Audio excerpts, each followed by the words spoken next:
Hello student, আজকে তোমাদের জন্য একটা নতুন ভিডিও নিয়ে এসেছি। আজকের এই ভিডিওতে আমরা উচ্চ মাধ্যমিক রাষ্ট্রবিজ্ঞান যে বিষয়, সে রাষ্ট্রবিজ্ঞানের বিষয় থেকে 8 নম্বরের প্রশ্ন এবং গুরুত্বপূর্ণ প্রশ্ন, যে প্রশ্নগুলি এবছর এইচএস পরীক্ষায় আসবে এবং আসার চান্স অনেকটাই আছে।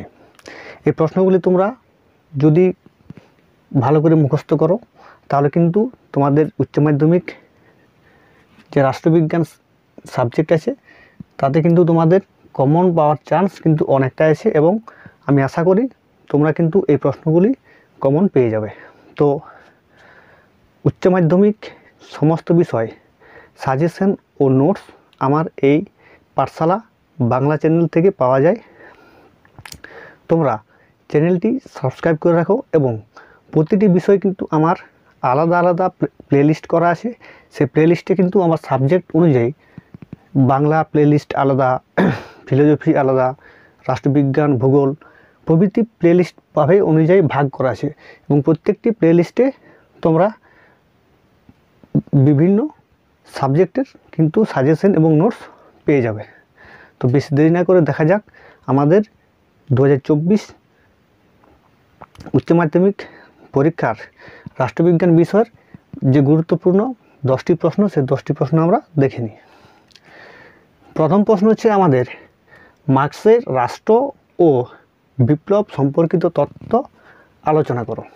এটা কিন্তু আমাদের এবছর খুবই গুরুত্বপূর্ণ এবং এটা কিন্তু আসার চান্স অনেকটাই রয়েছে। দ্বিতীয় প্রশ্ন হচ্ছে আমাদের গান্ধীজির সত্যাগ্রহ সম্পর্কিত ধারণা আলোচনা করো। আমাদের 2 নম্বর যে প্রশ্ন হচ্ছে গান্ধীজির সত্যাগ্রহ সম্পর্কিত ধারণা, সেই ধারণাটি কিন্তু আমাদের আলোচনা করতে হবে। এই প্রশ্নটি কিন্তু আমাদের খুবই গুরুত্বপূর্ণ। 3 নম্বর প্রশ্নটি কিন্তু এটা আমাদের খুবই ইম্পর্ট্যান্ট এবং ভেরি ভেরি ইম্পর্ট্যান্ট আমি বলবো। 3 নম্বর প্রশ্নটিতে আমাদের বিশ্বায়ন কাকে বলে, বিশ্বায়নের প্রকৃতি আলোচনা করো।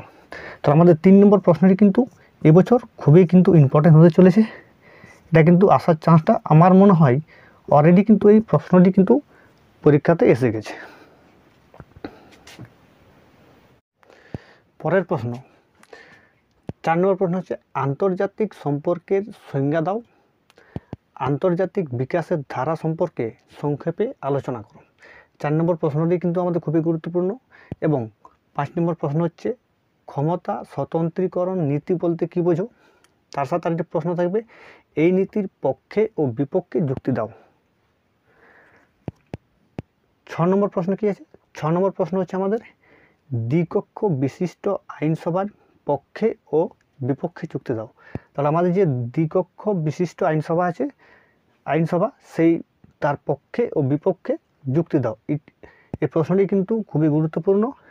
এবং 7 নম্বর যে প্রশ্নটি হচ্ছে, 7 নম্বর প্রশ্ন হলো ভারতের প্রধানমন্ত্রীর ক্ষমতা ও পদমর্যাদা ব্যাখ্যা করো।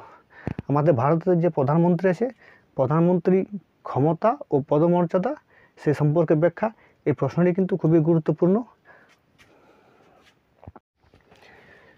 পরের প্রশ্ন 8 নম্বর প্রশ্ন হচ্ছে কোনো অঙ্গরাজ্যের রাজ্যপালের ক্ষমতা ও পদমর্যাদা ব্যাখ্যা করো। এবং 9 নম্বর প্রশ্ন হচ্ছে ভারতীয় পার্লামেন্টের উভয় কক্ষের সম্পর্ক আলোচনা করো। 10 নম্বর প্রশ্ন হচ্ছে লোকসভার অধ্যক্ষের ক্ষমতা ও কার্যাবলী আলোচনা করো।